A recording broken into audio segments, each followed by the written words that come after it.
মনসা মা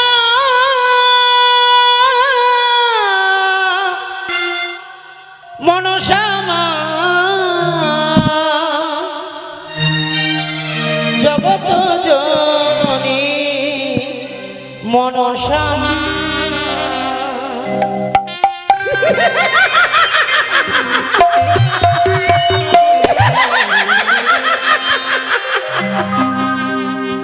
মনসা মা মনসা মা জগত জননী মনসা মা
বলেছিলাম না ছলে বলে কলে কৌশলে যেই করে হোক না কেন তোর হস্তে পুষ্পাঞ্জলি আমি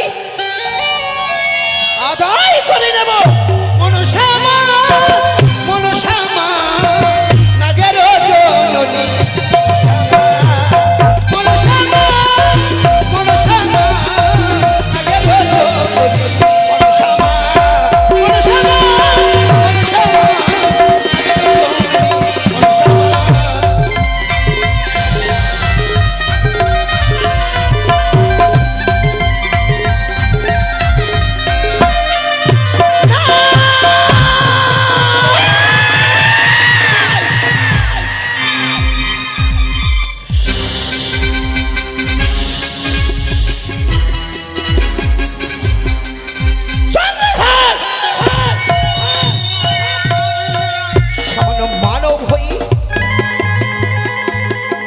দেবীর সঙ্গে করেছিস বাদ।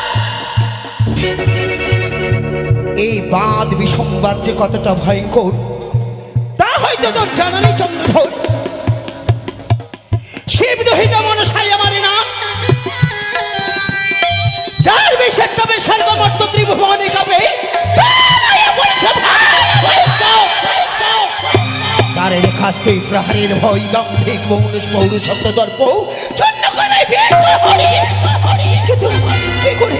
কে করে চাঁদের হস্তে পুষ্পাঞ্জলি পাবো, কেমন করে কে আমায় যুক্তি দেবে? মনে পড়েছে পিতা যেদিনই আমায় ওই কৈলাস হস্তে বিদায় দেয় ওই সেজুয়া পর্বতে, সেদিনই আমার সঙ্গে দিয়েছিল একমাত্র দিদি নেতা।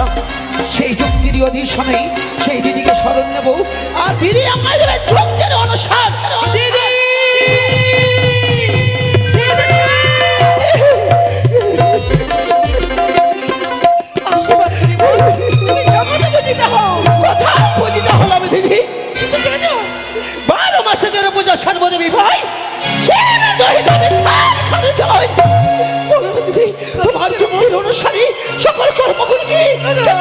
হলে আমার রাত্রিবার জন্য পুষ্পাঞ্জলি দেয় না।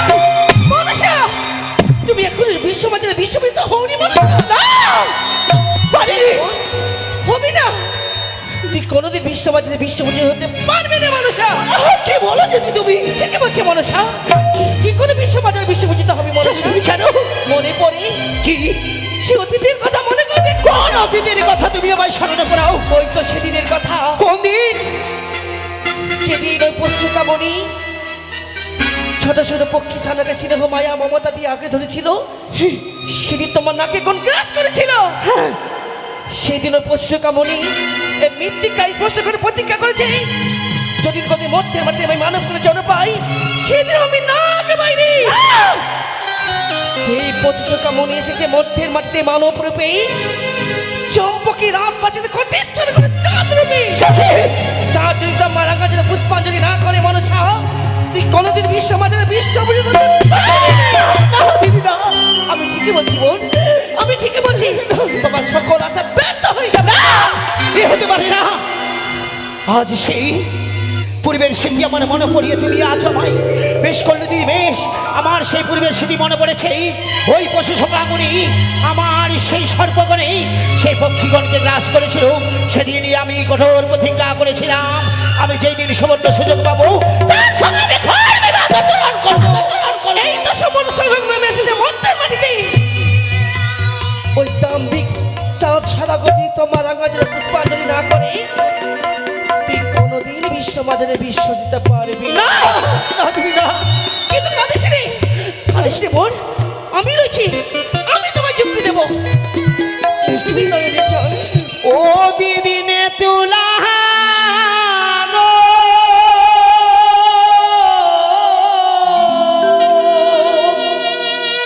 মনসা কেমনে বুঝো বাবা বানিয়ার হস্তে।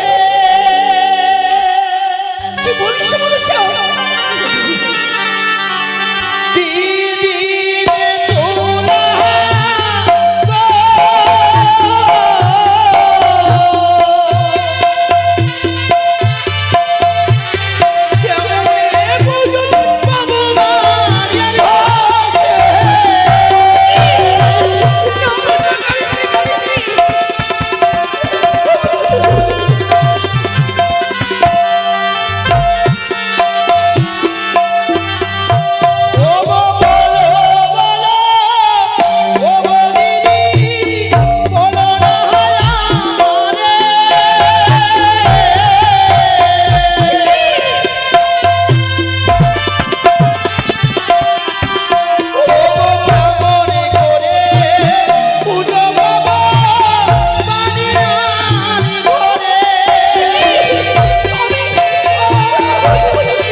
মাথা নত করতে পারি না মনসা।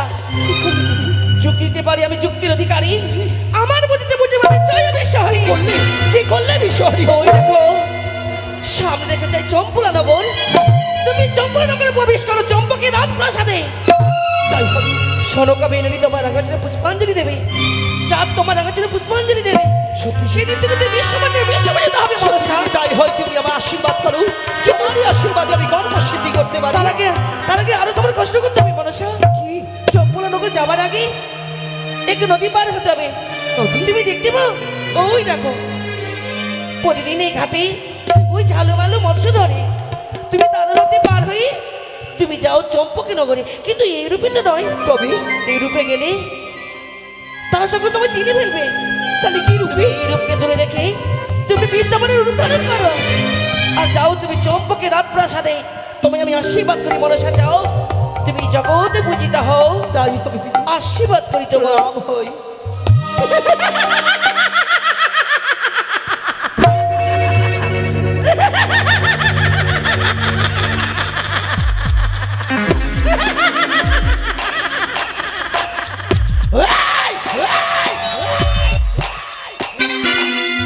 শিবত নয় আমি, যেই করে হোক না কেন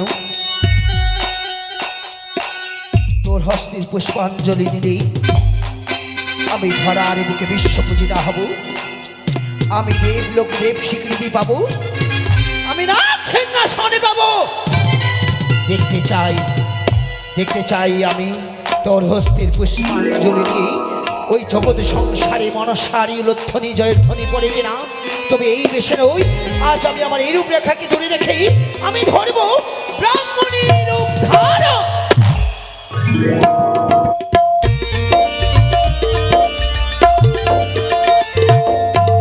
ওই আমরা